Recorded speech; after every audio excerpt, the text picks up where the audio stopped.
अस्सलामुअलैकुम वरहमतुल्लाहि वबरकातुहू। आज दरिया झेलम की ताज़ा सूरत हाल पर गौर करेंगे और आपको बताएंगे कि आज झेलम में 28 अगस्त 9:15 का वक़्त है और ये आप सूरत हाल देख रहे हैं कि बिल्कुल जो है ना पानी जो बन है उसके नज़दीक आया हुआ है। कोई ऐसा मंज़र नज़र नहीं आ रहा कि पानी जो है छोड़ दिया गया है या कम हो रहा है या ज़्यादा हो रहा है। बिल्कुल ये इतना ही पानी है, ये बारिशों की वजह से थोड़ा ज़्यादा हुआ है। जो यहाँ के करीबी रहने वाले हैं उन्होंने बताया था कि दरिया झेलम में ये जो जहाँ मैं मौजूद हूँ, चौंतरा क्रश के नज़दीक मैं मौजूद हूँ, तो यहाँ के करीबी रहने वालों ने बताया था कि रात को जो है पानी वो थोड़ा सा ज़्यादा हुआ था और ये बन के करीब आया था, ठीक है, बढ़कर। तो जैसा कि सुनने में आया कि मंगला डैम है जो, उसमें पानी बहुत जो है ज़्यादा हो चुका है। उसकी आखिरी लिमिट जो है, यानी जितनी लिमिट होती है पानी डैम में रखने की, उससे तकरीबन 1 फीट जो है गुंजाइश रह चुकी है। तो हमें नहीं मालूम कि ये आखिर क्या करेंगे। ज़ाहिरी बात है सैलाब आएगा ही आएगा। उन्होंने जो डेडलाइंस दी हुई हैं कि पानी का रेला किसी वक्त भी आ सकता है, ठीक है, तो ये आना ही आना है, ये ज़ाहिरी बात है आना है। तो हमें एक बात की समझ नहीं लगती कि जब ये पानी डैम में ज़्यादा फुल हो जाता है उसी वक्त ये सैलाब से हमें आवाम को दो चार क्यों करते हैं। ये देख रहे हैं आप, इस पानी का कोई नुकसान नहीं है आवाम को, ये पानी जो है आवाम को फ़ायदा देता है, ठीक है।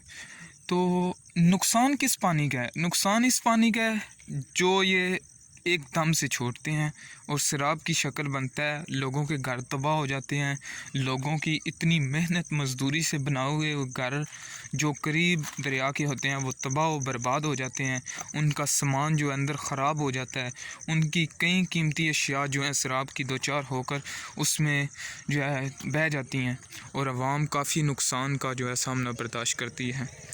तो जो आवाम चाहती है ना, इनसे यही चाहती है कि जैसा अभी देख रहे हैं आप कि दरिया में पानी थोड़ा कम है, तो क्यों ना इसी पानी को अगर थोड़ा सा बढ़ा दिया जाए, इससे थोड़ा ज़्यादा कर लिया जाए डैम के निस्बत, यानी डैम से थोड़ा सा ज़्यादा छोड़ दिया जाए कि जो पानी एक स्पीड से निकलता भी जाए और आवाम को नुकसान भी ना पहुंचाए।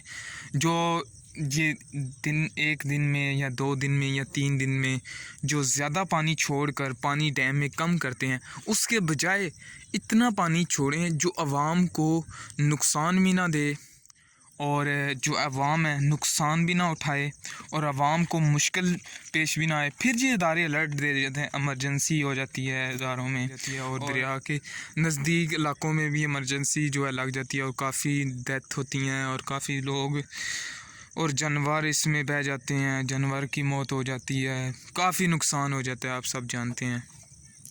तो इन्हें भी चाहिए नज़रसानी करनी चाहिए, वो बेहतर जानते हैं, लेकिन अवाम का नुकसान इससे बहुत होता है। पता नहीं गवर्नमेंट का या जो अदारे वहाँ बैठे हुए हैं उनका नुकसान होता है या नहीं, इस बात का हमें तो अंदाज़ा नहीं है, लेकिन इतना अंदाज़ा है कि अवाम इनसे बहुत परेशान होती है, अवाम का बहुत नुकसान होता है। तो हम चाहते हैं कि पाकिस्तान है, ये हमारा वतन है, हमारी जान है, हम इन पर निसार करते हैं अपनी दिलो जान। तो हमें चाहिए कि जो अच्छे अच्छे पैगाम हैं वो इन तक पहुंचाना और इन्हें भी चाहिए कि आवाम के जो नुकसानात हैं उन पर देखना, उन पर नज़रसानी करना और ऐसे नुकसानात से आवाम को बचाना। तो बस मेरा पैगाम यही था, आपको आगाह करना सच्ची जो है दरिया झेलम की जो सूरत हाल है उससे आगाही देना। तो ये दरिया झेलम की ताज़ा तरीन सूरत हाल है। 28 अगस्त तकरीबन अब जो टाइम हो चुका है 9:20 हो चुके हैं। तो ये ताज़ा तरीन सूरत हाल है, कोई झेलम में सैलाब का मंज़र नहीं है। बाज़ झूठी खबरें भी चल रही हैं कि दरिया झेलम में जो है सैलाब आ चुका है, कोई सैलाब नहीं आया, अभी पानी बिल्कुल कम है और इस पानी से बिल्कुल आवाम को कोई नुकसान नहीं होने वाला। अल्लाह ताला सबको अपनी हिफाजत में रखे। ख़ास करके ये जो दरिया झेलम के करीब में रहने वाले लोग हैं और आबादी है, जितने जानवर बसते हैं, अल्लाह ताला इनको अपनी हिफाजत में रखे और इन पर अपनी रहमत का नुज़ूल फरमाता रहे और इनको तमाम नुकसान जो माली है, जानी है या किसी भी तरह का नुकसान है, अल्लाह ताला इनको महफूज रखे। ठीक है दोस्तों, इसी के साथ मैं आप सबसे इजाज़त चाहता हूँ। अल्लाह हाफ़िज़।